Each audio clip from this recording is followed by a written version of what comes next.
How's it going, guys? Rufus Dominique here, and welcome to The Crew 2.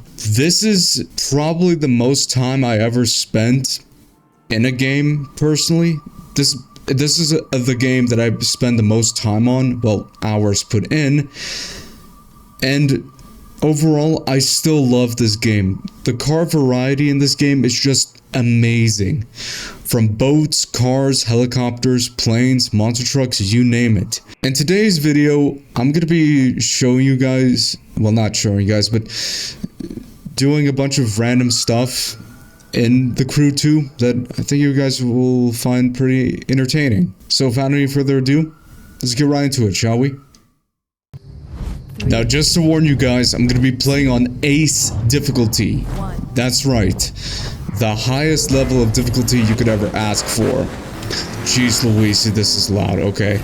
Now, I have played this game, I think I played this back in like 2023 or something like that. So, pretty much 2 years of gameplay of this that I've been doing. I will say, the rally raid events in this game is amazing, but also extremely hard and frustrating. Like, for example, there's one with the, I think it's some kind of pond. Well, not really a pond, it's more like a river. That is extremely difficult, and it seems like the ghost is just flat out almost cheating, to say the least. I'm gonna take the right side path here. I'm going 170 miles per hour on off-road, something that you've never seen before. Well, maybe you guys have. Yeet! Okay, now here comes a tricky section. I think I'm going the right. Oh, well, that. Yep, that definitely cost us some time, yeah. Trees. Man, my ghost is fast. Do not hit that. Okay, go. I gotta slow down here.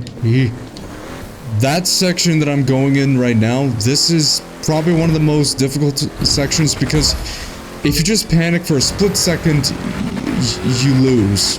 And that's the problem with these events sometimes. There's a finish line straight ahead, boys and girls.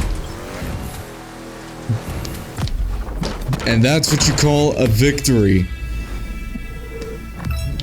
Now, you're probably wondering, did I lose? No, I did win.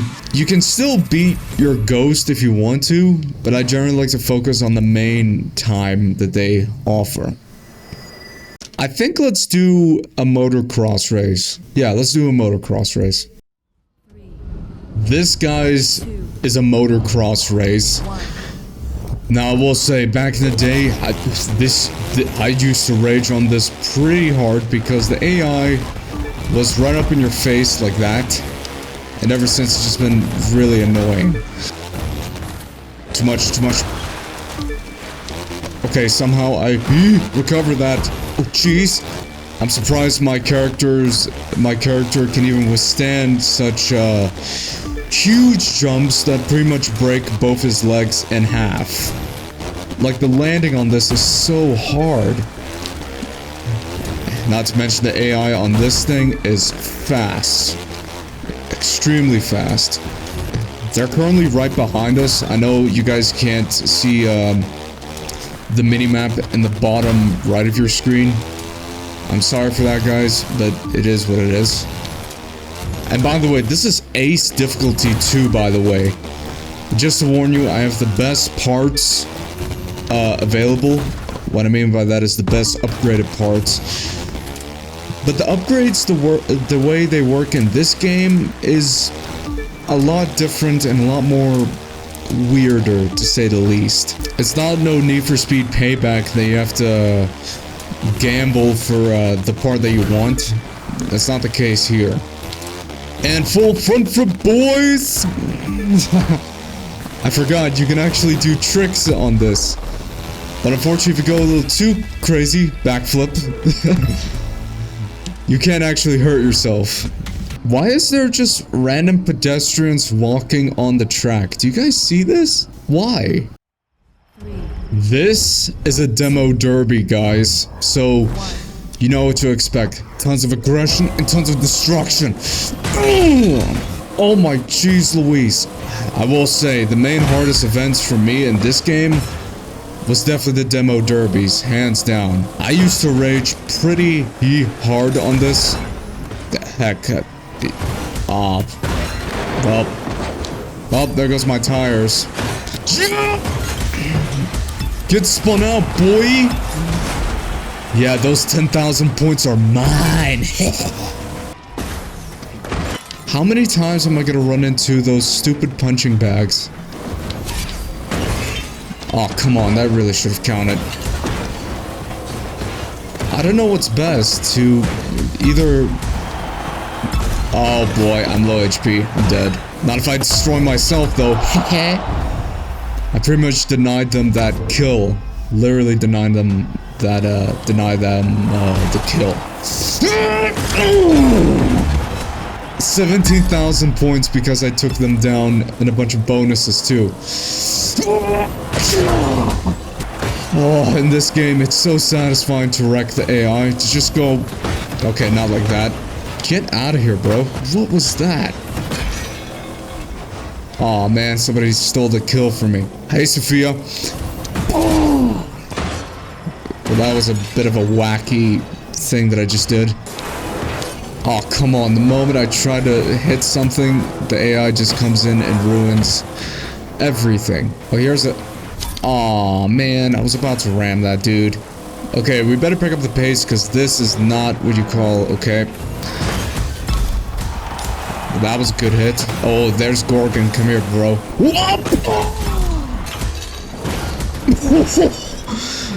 Did you guys just see that? He was on his roof when I hit him.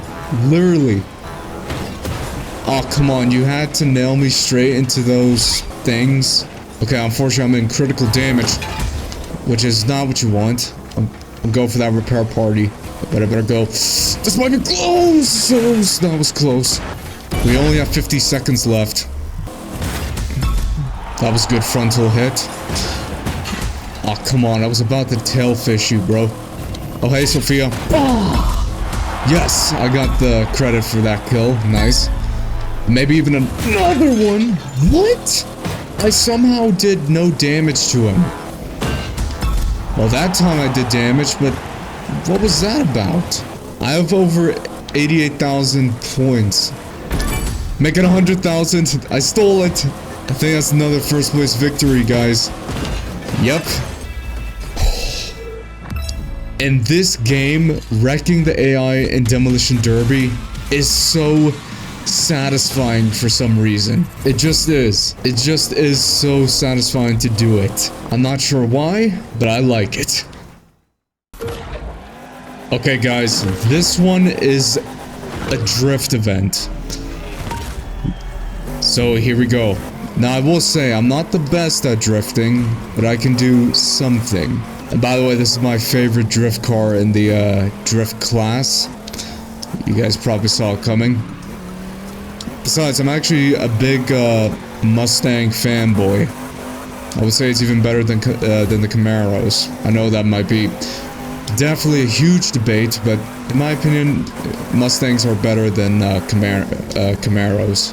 Now, the hardest thing in this game is not to hit the wall. I know that sounds like the easiest thing to avoid, but trust me, there's times where you get a little too confident, and then you accidentally just run into a wall. And that's the last thing that you want to do. I will say I am going pretty fast around this drift zone.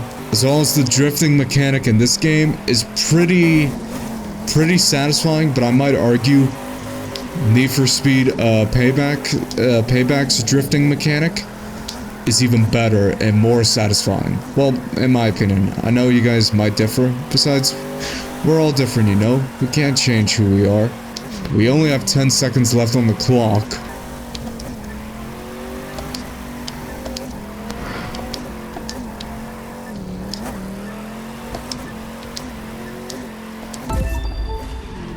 Almost 600,000 drift points. Can you believe it?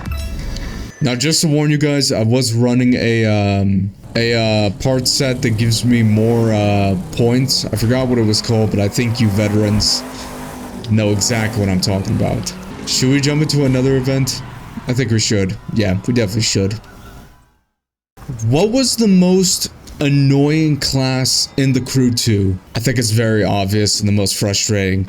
It's the jet sprint races. And I will say, when I first encountered these things, it was awful. I actually hated these things.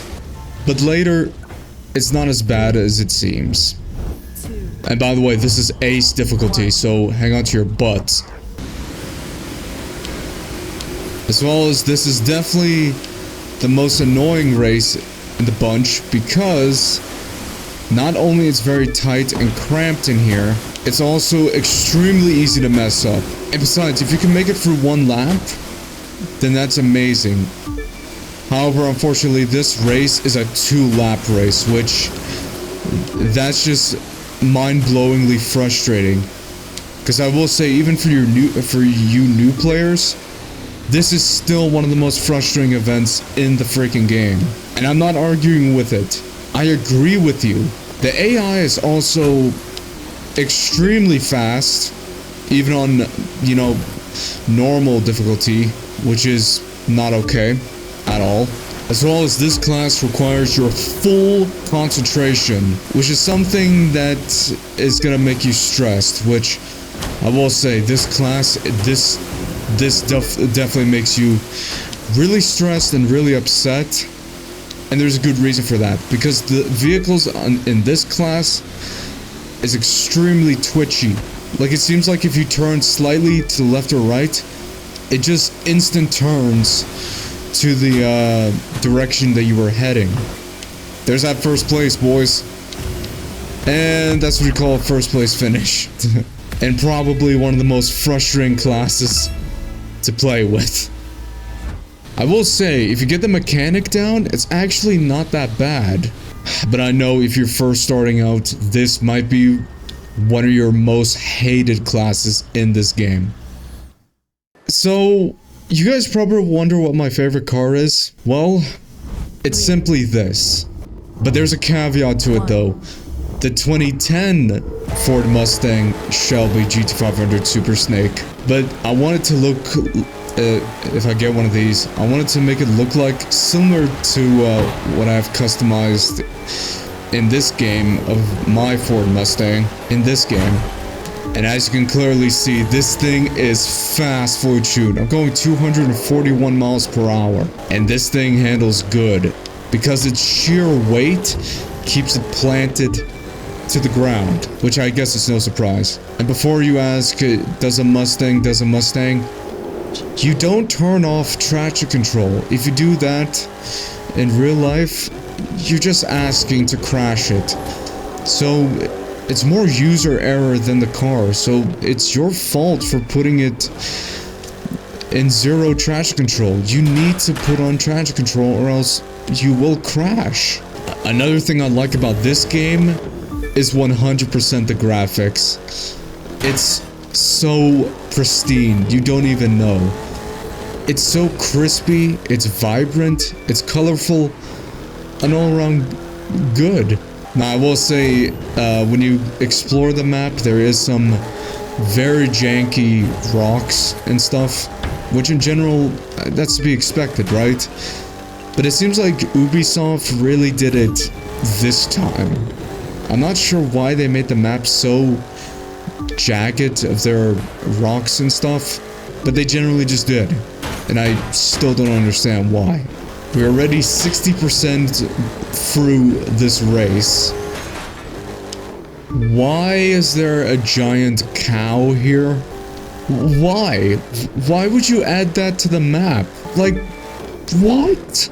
I've never seen that before when I was driving by, because I'm always just so focused on the road, which in general you do. And yet that shows up like, what? We're almost there to the finish line, boys. And that's another first place victory in the bag. I'm gonna real quickly do this.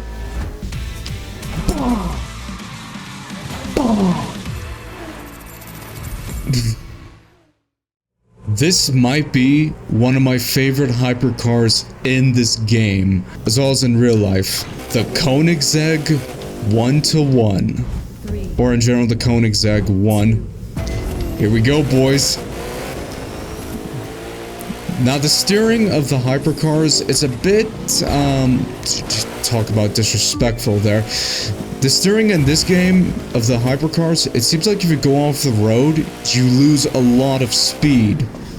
Which maybe they implemented this because it would have been so cheating if the vehicles were equally as fast as on-road than off-road.